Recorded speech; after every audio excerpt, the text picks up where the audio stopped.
الحمد لله وكفى وسلام على عباده الذين اصطفى أما بعد أعوذ بالله من الشيطان الرجيم بسم الله الرحمن الرحيم يا أيها الذين آمنوا اتقوا الله وكونوا مع الصادقين سبحان ربك رب العزة عما يصفون وسلام على المرسلين والحمد لله رب العالمين اللهم صل على سيدنا محمد وعلى آل سيدنا محمد وبارك وسلم اللهم صل على سيدنا محمد وعلى آل سيدنا محمد وبارك وسلم اللهم صل على سيدنا محمد وعلى آل سيدنا محمد وبارك وسلم قرآن کریم کی یہ آیت ہم کئی مرتبہ سن چکے ہیں، سنتے رہتے ہیں، پڑھتے رہتے ہیں۔ اس کے اندر اللہ تعالیٰ نے ایمان والوں کو تقوی اختیار کرنے کا حکم دیا، اور اتقو امر کا صیغہ ہے، لہٰذا یہ اللہ نے حکم دیا، امر دیا کہ تم تقوی کو ضرور اختیار کرو، اور ایک اور امر دیا کونو کہ تم رہو مع صادقین، سچے لوگوں کے ساتھ۔ اس آیت شریفہ کے اندر جو دو تین واضح نکات ہیں ان پر تھوڑی تھوڑی روشنی ڈال کر بات کو مکمل کریں گے۔ پہلی بات تو یہ کہ تقوی کا اور کونوا مع صادقین کا آپس میں بہت گہرا تعلق ہے۔ بہت ساری چیزیں ایسی ہوتی ہیں جو کتاب پڑھنے سے سمجھ میں آ جاتی ہیں، لیکن بہت ساری ایسی چیزیں ہوتی ہیں جو کتاب سے نہیں آتی۔ ان میں سے ایک تقوی بھی ہے۔ تقوی ہم قرآن کریم میں کئی مرتبہ کئی جگہوں پر اس کا ذکر ہے، حدیث کے اندر اس کا ذکر ہے، لیکن تقوی آئے گا کیسے، یہ ہمیں کونوا مع صادقین سے پتہ چلے گا۔ عام طور پہ کتابوں کے اندر جن چیزوں کو ہم تقوی سمجھ رہے ہوتے ہیں، ممکن ہے وہ کتاب سن 70 میں لکھی گئی ہو، 60 میں لکھی گئی ہو، 40 میں لکھی گئی ہو، تو وہ اس زمانے کا تقوی ہو، آج کے زمانے کا وہ تقوی نہ ہو۔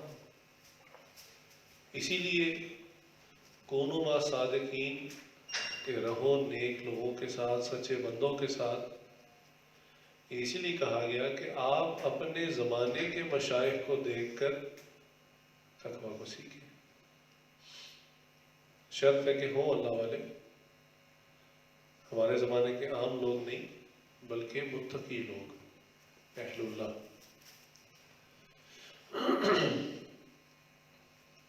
ایک نوجوان کو اللہ نے توفیق دی، اس نے سے روزہ لگایا،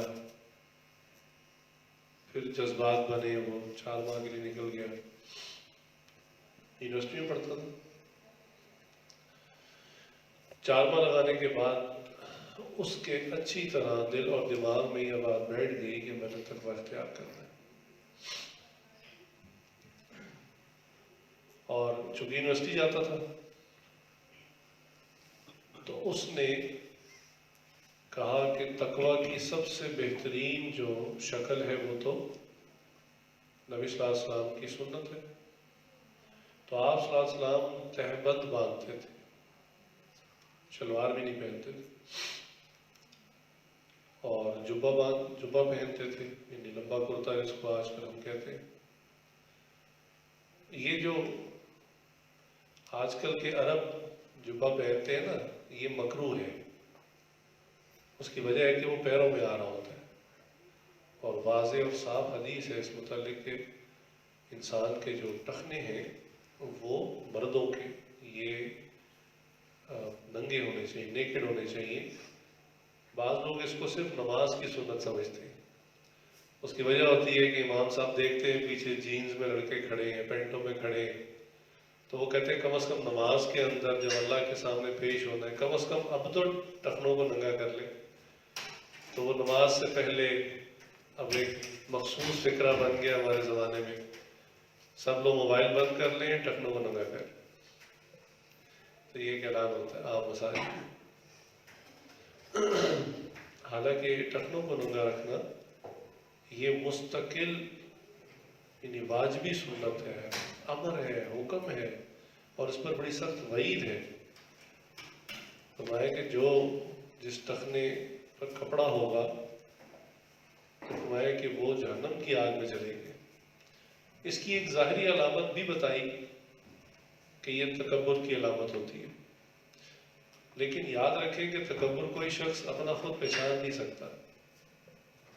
فرعون جیسے کو اپنا تکبر نہ پتہ چل سکا، اور جتنے وہ تکبر لوگ ہوتے ہیں نا تو ان کو اپنا تکبر نہیں پتہ چلتا. لوگوں کے سامنے جی میں بڑا عاجز ہوں، میں بڑا مسکین فقیر ہوں، میری کیا حیثیت ہے. لیکن وہ تکبر یہ عاجزی کا تکبر کہلاتا ہے. اس کو مشاعر نے لکھا بقاعدہ عاجزی کا تکبر. اب سمجھ نہیں آتی عاجزی کا تکبر، لیکن یہی عبارت لکھی ہے انہوں نے عاجزی کا تکبر. لکھا ہے کہ تمہیں عاجزی کا تکبر ہلاک نہ کر دے. یہ الفاظ مشاعر نے لکھے. اچھا خیر بات کہاں سے کہاں چلی جائے گی.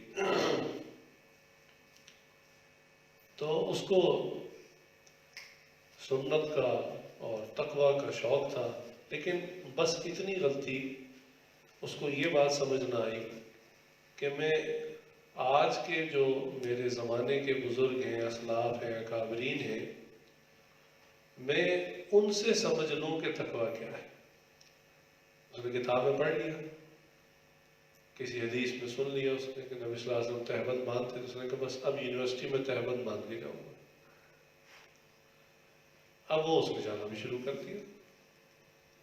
اب ظاہر سی بات ہے پھر کیا ہونا تھا. اب وہاں تو پھر لڑکوں کو تو بہانا چاہیے ہوتا ہے، کوئی چیز ملے کھیلنے کے لیے، تو بس اس کا خوب شغل لگنا شروع ہوا. اب جب وہ پوچھیں کہ کیوں پہن کے آیا ہو کہ یہ سنت ہے، اب اور مذاق ہو رہا ہے. حتیٰ کہ اس کا یہ کیس پھر کسی نے حضرت ڈاکٹر صاحب کو بتایا کہ حضرت وہ یہ نوجوان ہے، اس کو سب سمجھا رہے ہیں، ہمارے زمانے کے اہل اللہ نیک لوگ سمجھا رہے ہیں، اس کو بات سمجھ ہی نہیں آتی، آپ سمجھائیں. حضرت نے بھی اس کو بات سمجھائی، کافی کوشش کرتے رہے، لیکن وہ کہتا تھا بتائیں کیا سنت نہیں ہے یہ. بھائی سنت ہے تو بس پھر کیوں میں عمل نہ کروں. اب حضرت نے دیکھا کہ بھی گھی سیدھی انگلی سے نہیں نکل رہا، تو میں اچھا بتاؤ یونیورسٹی میں پڑھنا کون سی سنت ہے. پھر فرمایا کہ نبی صلی اللہ علیہ وسلم سواری تو خچر استعمال کرتے تھے، تو موٹر سائیکل پہ کیوں جاتے تو خچر پہ جایا کرو. اگر تم اتنا ہی سمجھتے ہو تو پھر خیر اس کو نا اس طرح کی جب دو چار باتیں کہیں تو اس کو بات سمجھ میں آئی. اور شکر ہوا خدا کا اس نے تہبند چھوڑ دی اور شلوار. میں کہ ہمارے سارے اکابر شلوار پہنتے ہیں، اگر یہ کوئی خلاف سنت چیز ہوتی تو ہمارے اکابر کیوں اس کو پہنتے ہیں.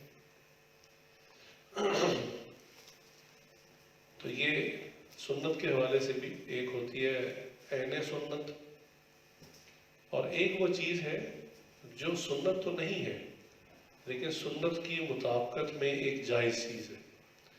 نبی صلی اللہ علیہ وسلم کے زمانے میں صحابہ نے شلوار نہیں پہنی، اس علاقے میں رواج نہیں تھا، لیکن اس کو پسند کیا. اب نبی صلی اللہ علیہ وسلم کے تربیت یافتہ حضرت عمر رضی اللہ کے بارے میں آتا ہے کہ جب انہوں نے فوجیوں کا لباس ڈیزائن کروایا، جب فتوحات اور بہت زیادہ کئی ممالک مسلمانوں کے ہاتھ میں آئے، تو سیدھی سی بات ہے تہبند والا فوجی جبہ پہننے والا نہ گھوڑے پہ چڑھ سکتا ہے نہ اتر سکتا ہے. گھوڑے پہ بیٹھے گا بھی تو اس کا تو گھٹنے تک سطر سامنے آ جائے گا.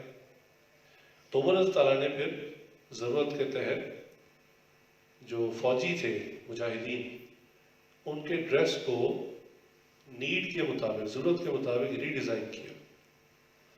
تو لمبی قمیض کو سائڈ پہ چاک دی، جیسے آج کل ہمارے یہاں شلوار قمیض یا شلوار کرتے چلتے ہیں، سائڈ پہ چاک ہوتا ہے، تو دونوں سائڈ پہ چاک دیے اور تہبند کی جگہ پر کھلا پاجامہ، شلوار تو بہت کھلی ہوتی ہے اور پینٹ بالکل چپکی ہوئی ہوتی ہے، تو آپ یوں سمجھیں کہ ذرا کھلا ڈھیلا ڈالا جس میں سطر نظر نہ آئے، اور اتنا زائد کپڑا بھی نہ ہو کہ دوڑنے میں، بھاگنے میں، چھلانگ لگانے میں مشقت ہو۔ اور پھر وہ مجاہدین کو تربیت دیتے تھے کہ بھی بھاگتے گھوڑے کی پیٹھ پر دوڑ کر چڑھنا ہے اور بھاگتے گھوڑے کی پیٹھ سے جمپ لگا کے اترنا ہے۔ تو اس کے لیے پھر اس قسم کے لباس کی ضرورت پڑی۔ اب کوئی عمر تعالیٰ سے اس زمانے میں پوچھتا کہ حضرت سنت تو تھی نبی صلی اللہ علیہ وسلم کی تہبند باندھنا اور لمبا جبہ پہننا، یہ آپ نے کیا نیا کام شروع کر دی؟ ہے نا، آج کے زمانے میں بھی بے ہدایتیں عمر تعالیٰ کو کہتے ہیں بدعت شروع کرنے والے، 20 رکعت تراویح کے بارے میں کہتے ہیں عمر تعالیٰ کی بدعت ہے، اللہ ہدایت دے۔ تو کوئی اس وقت عمر تعالیٰ سے پوچھتا کہ حضرت یہ بتائیں یہ جو لباس آپ نے بنایا ہے یہ نبی صلی اللہ علیہ وسلم سے ثابت ہے؟ پہنا نبی صلی اللہ علیہ وسلم نے؟ نہیں پہنا۔ تو یہاں پر کنفیوز ہونے کی ضرورت نہیں ہے، اس کا اصول سمجھ لیں۔ ایک ہے عین سنت، اصل جو آپ صلی اللہ علیہ وسلم نے خود کیا، یا ان کا زندگی پر طریق اور معمول رہا، یا صحابہ میں سے کسی نے کیا، آپ صلی اللہ علیہ وسلم نے خاموشی اختیار کی، یہ بھی سنت ہی ہے۔ اور ایک وہ چیز ہے جو جائز ہے شریعت کے کسی بھی معاملے میں، چاہے وہ لباس ہو یا اور کوئی چیز ہو، اس کا ایک باؤنڈری بتا دی کہ اس کے اندر اگر آپ رہ کے کوئی بھی لباس پہن لیں تو ہو جائے۔ اور ایک ہے خلاف سنت، مثلا لباس ہی کی بات چل پڑی ہے تو لباس کے بارے میں نبی صلی اللہ علیہ وسلم نے منع فرمایا کہ ایسا چست اور تنگ لباس نہ ہو کہ جس کی وجہ سے انسان کے جسم کے جو خد و خال ہیں، اتار چڑھاؤ ہیں، وہ نظر آنا شروع ہو جائے، اس سے منع کر دیا۔ تو ہمیں ایک لباس کی، اسلامی لباس کی ڈیفینیشن ملی، اسلامی لباس کس قسم کا ہونا چاہیے، اور یہ بھی اسلام کی وسعت ہے۔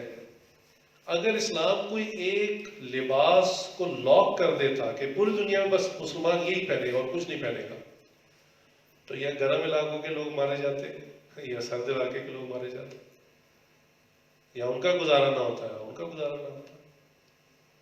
تو ہر جگہ کلائمیٹ کے لحاظ سے، ویدر کنڈیشن کے لحاظ سے لباس کی ضرورت ہوتی ہے۔ اسی لیے اسلام نے کسی لباس کو فکس نہیں کیا، بلکہ اس کی ڈیفینیشن کو بتایا کہ لباس اس قسم کا ہونا چاہیے، سطر چھپے اور کپڑے کے اندر سے بھی انسان کے سطر والے اعضاء واضح نہ ہو۔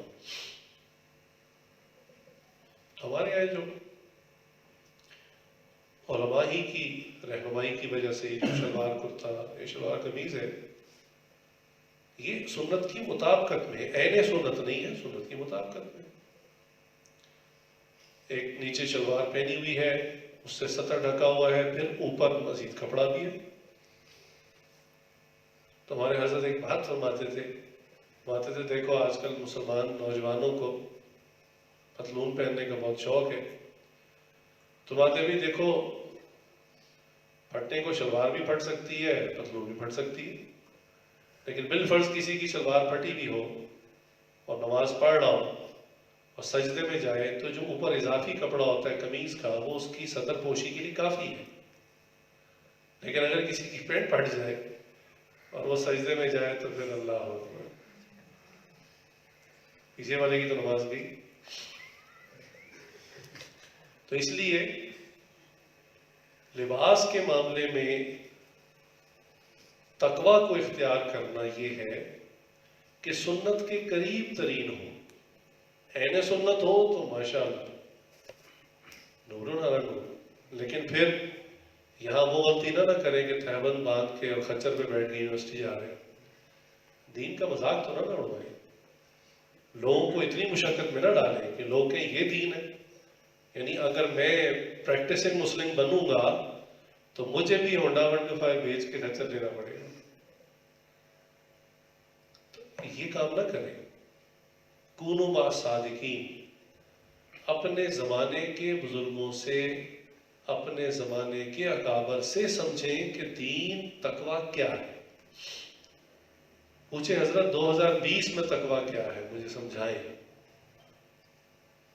اب آپ حضرت تھانوی رحمۃ اللہ کے زمانے کا تقوی پڑھیں یا اس سے بھی پہلے والوں کا تقوی پڑھیں تو بہت ممکن ہے آپ کے لیے بہت مشقت ہو جائے.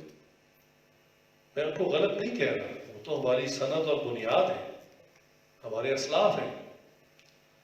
لیکن اس آیت کی کچھ تشریح کرنے کی کوشش کر رہا ہوں کہ اللہ تعالیٰ فرمانے یا ایھا الذین آمنوا اتقوا اللہ وکونوا مع الصادقین، کہ تقوی کو اختیار کرو، میرے سچے بندوں کے ساتھ رہو.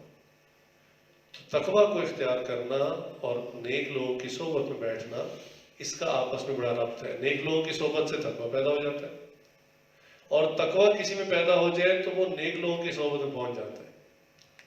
کیا آپ نے نہیں دیکھا کہ وہ نوجوان جب غفلت کی زندگی میں تھا تو اس کے دوست یار اور سٹائل کے تھے، ان کے شوق، ان کے انداز اور تھے.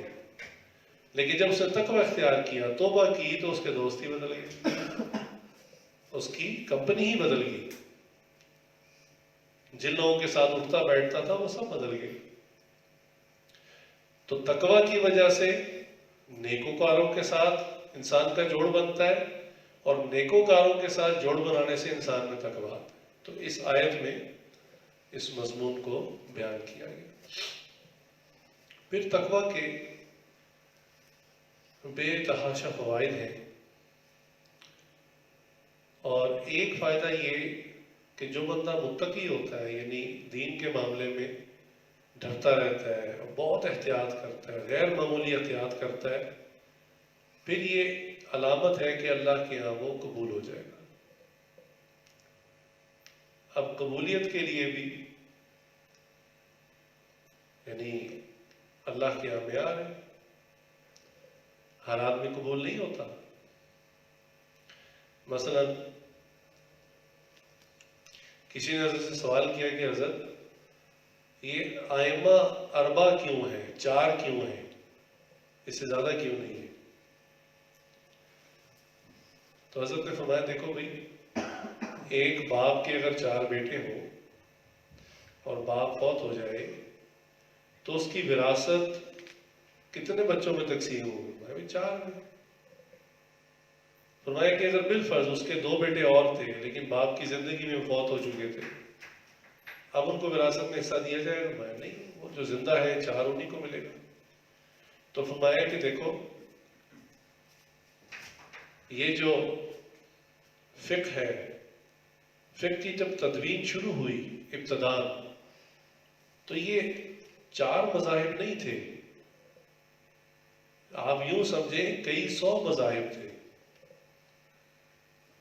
لیکن اللہ کی شان، اللہ تعالیٰ جس کے تقوی کو قبول فرمائے، پھر یہ آہستہ آہستہ بعض کے اندر ضم ہوتے گئے، مکس ہوتے گئے. بعض نے دیکھا کہ بھی چونکہ ابھی ایک چیز کی بنیاد پڑ رہی تھی، تدوین ہو رہی تھی، تو بعض نے دیکھا کہ بھی ان کے مسائل، ان کی فقہ یہ احادیث کے، قرآن کے زیادہ قریب ہے، ان کے استنباط، ان کے استدلال زیادہ مضبوط ہیں، انہوں نے اپنی بات کو جوڑ دیا. اور بعض کی فقہ آگے چل نہ سکی، آگے شاگردی نہ ہوئے اور آگے معاملات ہی نہ چلے، تو ختم ہوتے ہوتے ہوتے بالآخر 4 کا معاملہ رہے گا. ہمارے مدارس میں عام طور پہ، کیونکہ ہمارے مدارس حنفی ہیں، تو امام اعظم حنیفہ رحمۃ اللہ کی فقہ کو پڑھایا جاتا ہے، اور عموماً امام حنیفہ رحمۃ اللہ کے تقوی کے واقعات ہمیں پتہ ہوتے ہیں. لیکن ایک ذہن کی وسعت کے لیے عرض کروں کہ اگر آپ کو موقع ملے تو آپ یہ جو باقی ائمہ ثلاثہ ہیں، کبھی ان کی زندگی کے حالات اگر پڑھیں اور ان کے تقوی کو پڑھیں، آپ کو ان سے محبت ہو جائے گی. اتنے متقی لوگ تھے، اتنے متقی لوگ تھے. یعنی امام شافعی رحمۃ اللہ کی ذرا کیفیت تو دیکھیں کہ وہ کہتے ہیں کہ بھائی نکاح کرنے سے زیادہ اچھا ہے انسان نوافل میں مشغول ہوئے. سبحان اللہ، اتنی پاکیزگی. وہ کہتے ہیں کہ بھائی نکاح ایک جائز چیز ہے، سنت ہے، لیکن بہرحال بیوی ہوگی، بچے ہوں گے، گھر بار ہوگا، اخراجات ہوں گے، ضروریات ہوں گی، سب جائز چیزیں، لیکن ان جھمیلوں میں لگ کے پھر آپ کثرت سے نوافل نہیں پڑھ سکیں گے۔ تو وہ کہتے ہیں کہ اگر کوئی بندہ صبر کر سکتا ہے، متقی ہے، پرہیزگار ہے، تو ہم آتے ہیں کہ یہ نوافل میں لگنا زیادہ اولا ہے۔ اسی طرح آپ امام احمد بن حنبل رحمۃ اللہ علیہ کے احوال پڑھیں گے، امام مالک رحمۃ اللہ کے احوال پڑھیں گے، آپ کو ان سے عشق ہو جائے گا۔ اس کی وجہ کیا ہے؟ اس کی وجہ تقویٰ ہے، اس کی وجہ تقویٰ ہے۔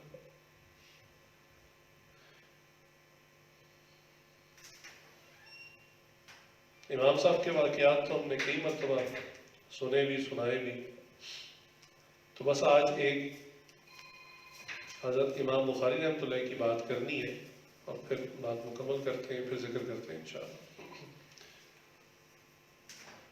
احادیث کے اوپر جو کتابیں آج کل صحاح ستہ کے نام سے یا اس کے علاوہ چند کتابیں مشہور و معروف جو مدارس کے اندر بعض نصاب کا یعنی حصہ ہیں، بعض غیر نصابی ہیں لیکن لائبریریز میں مل جاتی، تو احادیث کی صرف اتنی کتابیں تو نہیں تھیں، حدیث کی بھی کتابیں بے شمار تھیں، بے شمار کتابیں تھیں، یعنی 1,24,000 کے قریب تو صحابہ کی تعداد ہے۔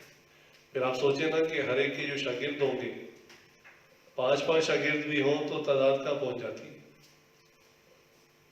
لیکن ہم کیا دیکھتے ہیں کہ یہ چند کتابیں ہیں کہ جن کو کوئی ایسی قبولیت مل گئی، اصل میں تو اس کے مصنف کو قبولیت ملی کہ ان کتابوں کو انہوں نے نہیں کہا۔ اب امام بخاری رحمۃ اللہ نے کوئی وصیت نہیں کی تھی میری کتاب کو جناب سارے مدارس سے پڑھایا جائے، نہ ان کے اولاد میں سے کسی نے، وارثوں میں سے کسی نے فورس کیا تھا، لازم کیا تھا جی اس کو نصاب کا حصہ بنائے، نہیں، وہ تو اللہ کے لیے کتاب لکھ کر چلے گئے۔ اب یہ ان کا تقویٰ تھا، اللہ کی یہاں قبولیت تھی کہ ان کی کتاب کو ایسی شہرت ملی کہ دنیا کے اندر اصحاب کتاب بعد کتاب اللہ کا لقب مل گیا۔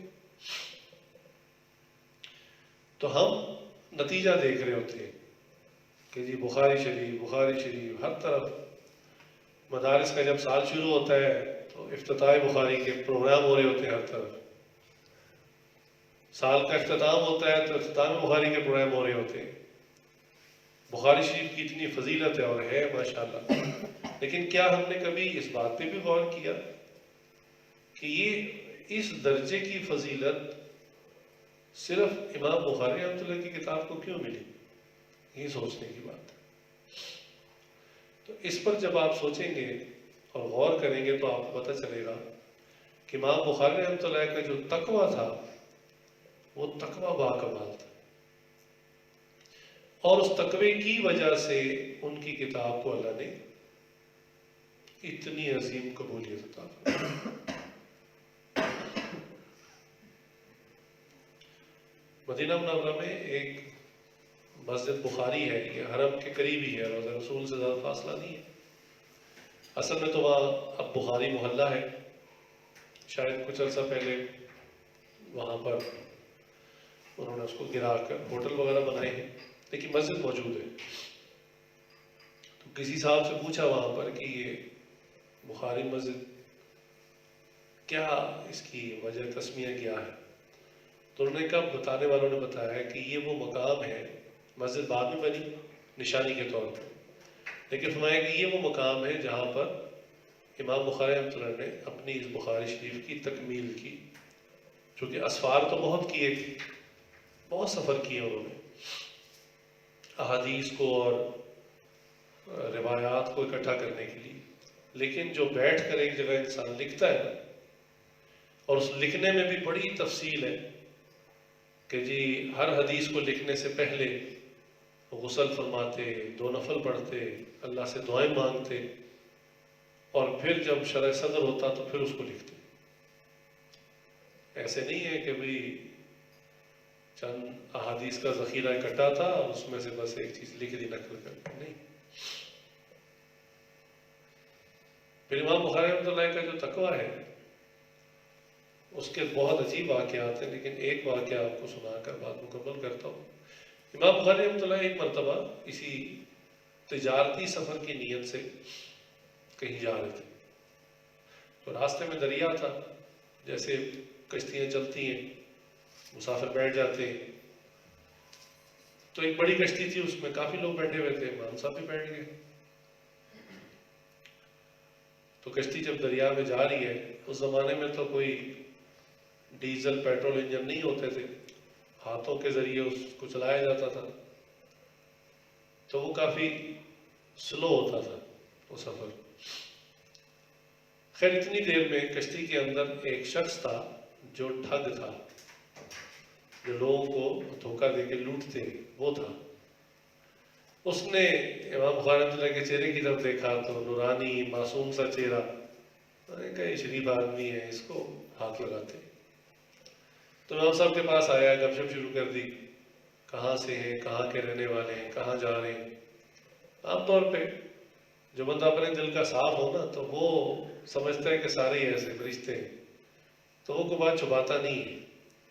تو تھوڑی دیر بعد انہوں نے کہا کہ میں تو تجارت کی غرض سے جا رہا ہوں، کہ بھی آپ کے پاس پیسے بھی ہیں یا ایسے ہی؟ میں کہا ہاں اتنی اشرفیاں میرے پاس ہیں۔ خیر وہ تھوڑی دیر بعد راز لے کر دوبارہ آ کر اپنی نشست پہ بیٹھ گیا، اور اچانک اس نے ڈرامہ شروع کر دیا، جیسے جیبوں میں ہاتھ مارنے شروع کر دی، شور ڈال دیا، چور چور چور۔ اب لوگوں نے کہا بھی کیا ہو گیا تجھے بیٹھے بیٹھے؟ اس نے کہا جی میرے کسی نے اشرفیاں نکال لی ہیں۔ اس نے کہا بھی شور کیوں مچاتے ہو؟ بھائی چور اگر ہوگا تو پانی میں تو نہیں چلا گیا، یہیں پہ بیٹھا ہوگا، کشتی کے اندر ہی ہم سب ہیں، اور کشتی ابھی تک کنارے بھی نہیں لگی۔ ایسا کرتے ہیں کہ ہم ایک طرف سے تلاشی لینا شروع کرتے ہیں، تو جس کے پاس بھی ہوگی اس کی سامان سے یا اس کی جیب سے نکل آئے گی۔ میں کہا ٹھیک ہے، اب نشانی بتاؤ۔ اب اس نے جو نشانی سنی ہوئی تھی نا کہ اس قسم کی تھیلی ہے اور اتنی ایگزیکٹ اتنی اشرفیاں اس نے بتائی۔ خیر ایک طرف سے تلاشی شروع ہوئی، امام صاحب بالکل آخر میں بیٹھے ہوئے تھے، تلاشی لیتے لیتے لیتے جب امام صاحب کی باری آئی، اب لوگ تھوڑا سا جھجک رہے تھے کہ بھی اتنے نیک آدمی ہے، لیکن انہوں نے کہا کہ حضرت مسئلہ ہی ایسا ہے، سب نے تلاشی دی، ہمارے یہاں میری بھی لیں۔ امام صاحب کی تلاشی لی تو اس میں بھی وہ نہ ملی۔ اب لوگوں نے اس کو بڑا برا بھلا کہا اور بڑی اس پہ ڈان تان کی کہ تیری وجہ سے اتنی پریشانی ہوئی، سب کشتی والے پریشان ہوئے، تو کہیں اور گرا کے آیا ہے اور ایسے شریف لوگوں پہ الزام لگا رہا ہے۔ خیر ہر بندہ اس کو بولتا رہا۔ اب وہ ٹھگ بڑا پریشان ہوا کہ آخر وہ اشرفیاں گئی کہاں۔ خیر جب کشتی کنارے لگی، ہر بندہ اپنے راستے پہ چل پڑا، تو یہ امام صاحب کے پیچھے پیچھے گیا، اور جب ذرا آگے جا کے تنہائی ملی تو کہا کہ ویسے آپ شکل سے تو بڑے شریف اور معصوم ہیں، مجھے امید نہیں تھی آپ سے ایسی کہ آپ میرے ساتھ ایسا کریں گے۔ کبھی کیا کیا میں نے آپ کے ساتھ؟ آپ نے تو مجھ سے جھوٹ بولا ہے۔ میں نے تو آپ سے کوئی جھوٹ نہیں بولا، آپ نے نہیں مجھے کہا تھا کہ اس رنگ کی تھیلی ہے اور اس میں اتنی اتنی اشرفیاں ہیں؟ تو وہ تلاشی میں پھر آپ کے پاس سے کیوں نہیں نکلی؟ نہیں نہ تھی آپ کے پاس، جھوٹ بولا آپ نے۔ امام صاحب نے کہا نہیں میں جھوٹ نہیں بولتا، اصل میں جب تم نے شور ڈالا اور تلاشی شروع ہوئی تو مجھے تمہاری چالاکی سمجھ میں آ گئی۔ اب جب ترتیب سے تلاشی ہو رہی تھی اور بالآخر میری بھی ہونی تھی، حالانکہ میرا اپنا ذاتی مال تھا، لیکن مجھے ایک خیال آیا، اس خیال کی وجہ سے نا میں نے وہ تھیلی اٹھائی اور دریا میں پھینک دی۔ تو کہتے ہیں وہاں صاحب آپ نے اپنے پیسے خود ہی اپنے ہاتھ سے دریا میں پھینک دی، اس کی کیا وجہ؟ انہوں نے کہا کہ میں حدیث کا راوی ہوں، حدیث اکٹھی کرتا ہوں، ایک طالب علم ہوں، اور حدیث کی روایت میں اگر کسی شخص کی شخصیت پر نقطہ لگ جائے، داغ لگ جائے، تو اس کی روایت قابل قبول نہیں ہوتی۔ فن اسماء رجال کے اندر اس کو مارکر لگ جاتا ہے کہ یہ شخص ہے۔ اب حدیث بڑی مضبوط، مضمون بڑا زبردست، لیکن اس حدیث کا درجہ ایک دم گر جاتا ہے کہ درمیان میں کوئی ایک راوی اگر ایسا آ جائے کہ جس پر اہل کلام کر دیں کسی بھی قسم کا، تو وہ حدیث کا درجہ ہی وہ نہیں رہتا، اور حدیث کا درجہ گر جاتا ہے۔ مان لگے کہ چونکہ لوگ مجھ پہ اعتماد کرتے ہیں، مجھ سے حدیث لیتے ہیں، میں نہیں چاہتا کہ تاریخ کے اندر یہ بات لکھی جائے کہ امام صاحب پر ایک مرتبہ زندگی میں کشتی کے سفر پہ چوری کا الزام لگا تھا۔ ایسا ہی ہوتا نا، جب کسی بھی الزام لگتا ہے تو دو ہی آپشن ہوتی ہیں، یا ثابت ہو جاتا ہے یا نہیں ثابت ہوتا، لیکن کیس کے طور پر وہ کٹہرے میں تو آنا پڑتا ہے نا۔ ملزم، دیکھیں مجرم نہ ہو، ملزم، الزام تو لگ جاتا ہے۔ تو تقویٰ ایسی چیز ہے کہ انہوں نے کہا کہ میں اپنی روایات حدیث کو ضعیف اور کمزور نہیں کرنا چاہتا، یہ چند اشرفیاں ہیں، میرا مال ہے، اس کو اللہ کے حوالے کر دیتا۔ تو بخاری شریف کو جو اللہ نے قبولیت دی، فضیلت دی، یہ گریڈنگ کسی انسان نے نہیں کی ہے۔ آپ تاریخ دیکھ لیں کہ کسی بندے کا نام نہیں آتا، اس نے طے کی ہاں جی ہاں ٹھیک ہے، آخری سال میں بخاری پڑھانی ہے اور یہ حدیثیں پڑھانی ہے اور شروع میں یہ والی پڑھانی، تو اللہ کی قبولیت ہے۔ عام طور پہ کتابوں کے اندر کاپی رائٹس لا چلتے ہیں کہ بھی ایک مصنف ہے، اس نے کتاب لکھی ہے، اب اس کتاب کو مکمل یا اس کا کوئی جز وہ کوئی دوسرا بندہ نقل نہیں کر سکتا، نقل کرے گا تو قانونی طور پر اس کے خلاف کارروائی ہوگی۔ عام طور پہ ایسا ہوتا ہے کہ جب وہ مصنف مر جاتا ہے، پھر اس کے جو وارثین ہوتے ہیں وہ پھر کاپی رائٹس کو رجسٹر کرواتے ہیں، جی ہمارے والد صاحب کی، ہمارے دادا کی کتاب ہے۔ پھر ایک زمانہ آتا ہے کہ وارث بھی دنیا سے چلے جاتے ہیں، تو پھر وہ کتاب جو ہے وہ آہستہ آہستہ دنیا سے ختم ہو جاتی ہے۔ اب کتنی عجیب بات ہے کہ بخاری شریف کی نہ کوئی کاپی رائٹ ہوا ہوا ہے، نہ ان کے ورثاء میں سے کسی نے اس کو قانونی طور پر لیگلی رجسٹر کروایا ہوا ہے، لیکن صرف ایک پاکستان، انڈیا، بنگلہ دیش نہیں، پوری دنیا کے اندر بخاری شریف کو وہ فضیلت حاصل ہے جو دوسری حدیث کی کتب کو۔ تو یہ کس وجہ سے ہے؟ امام بخاری رحمۃ اللہ کے تقویٰ کی وجہ سے۔ تو تقویٰ یہ چیز ہے۔ ہم نے جو آج شروع میں تلاوت کی، یا ایھا الذین آمنوا اتقوا اللہ وکونوا مع الصادقین، کہ تقویٰ کو اختیار کرو اور اللہ کے جو نیک بندے ہیں، سچے بندے، ان کے ساتھ رہو۔ یہ اس کا ایک چھوٹی سی ترجمانی تھی جس کی ہم نے کوشش کی۔ اللہ تعالیٰ سے دعا ہے اللہ تعالیٰ ہم سب کو تقویٰ عطا فرمائے، تقویٰ کی حقیقت عطا فرمائے، اور ہمارے زمانے کے جو اکابرین ہیں، بزرگ ہیں، ان کی صحبت میں رہ کر تقویٰ کو سیکھنے کی توفیق عطا فرمائے۔ وآخر دعوانا الحمدللہ رب العالمین۔